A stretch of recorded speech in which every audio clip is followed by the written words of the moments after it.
미국은 처음부터 지금 같은 강대국이었을까요? 사실 250년 전만 해도 영국에 세금 내기 싫어서 총 들고 싸우던 식민지에 불과했습니다. 식민지에서 초강대국까지의 과정, 지금 바로 요약해보겠습니다. 1534년, 영국 왕 헨리 8세가 가톨릭에서 떨어져 나와 성공회라는 새 종교를 만들었습니다. 왕이 곧 종교의 수장이었습니다. 그런데 이 성공회 역시 기존처럼 타락했다며 개혁해야 한다고 주장하는 사람들이 있었습니다. 청교도입니다. 왕이 만든 종교에 반기를 드는 거니까 탄압을 받았고, 영국에서는 신앙의 자유가 불가능하다고 판단한 이들은 결국 신앙의 자유를 찾아 배를 타고 바다를 건넙니다. 도착한 곳은 북아메리카 동부해안입니다. 이들을 시작으로 가난을 피하려는 사람들, 새 기회를 노리는 사람들이 계속 몰려들면서 식민지가 만들어졌고, 영국 정부가 이 식민지 13개를 관리하게 됩니다. 그런데 영국이 프랑스와 7년 전쟁을 치르면서 막대한 빚을 졌고, 이 전쟁 비용을 식민지에서 충당하려고 세금을 본격적으로 걷기 시작합니다. 문제는 식민지인들은 영국 의회에 자기들 대표를 보낼 수가 없었다는 겁니다. 세금을 내는데 그 세금을 어떻게 쓸지 결정하는 자리에는 끼지 못했습니다. 대표도 없는데 과세를 한다. 불만이 쌓입니다.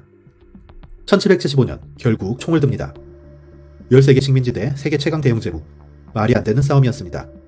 그런데 프랑스가 끼어듭니다. 프랑스는 7년 전쟁에서 영국의 북미 땅을 빼앗겼습니다. 영국에 복수할 기회라고 보고 식민지를 돕습니다. 조지 워싱턴이 이끄는 독립군이 프랑스 지원까지 받으며 8년을 버팁니다.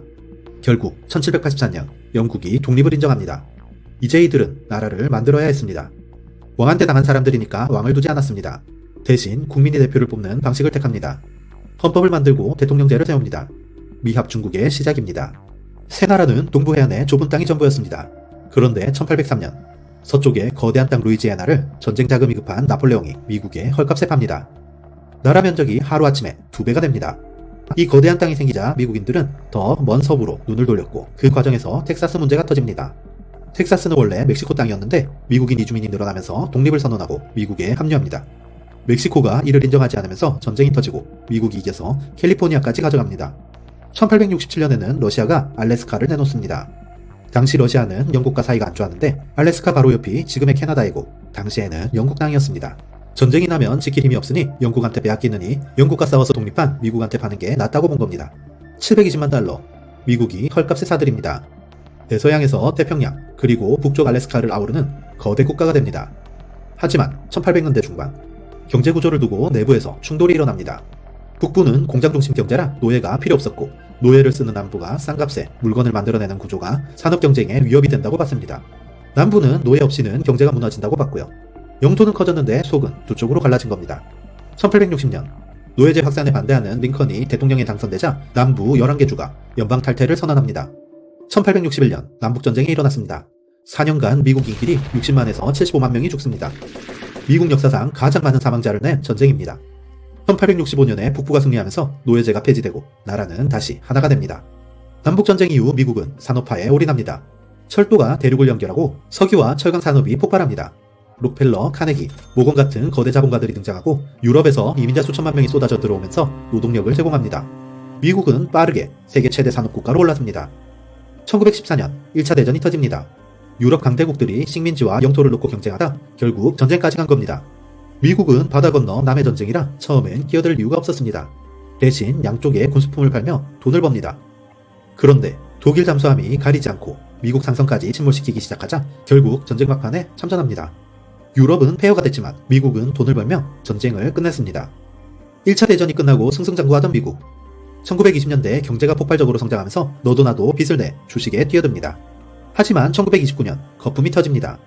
주식시장이 폭락하면서 대공황이 시작됩니다.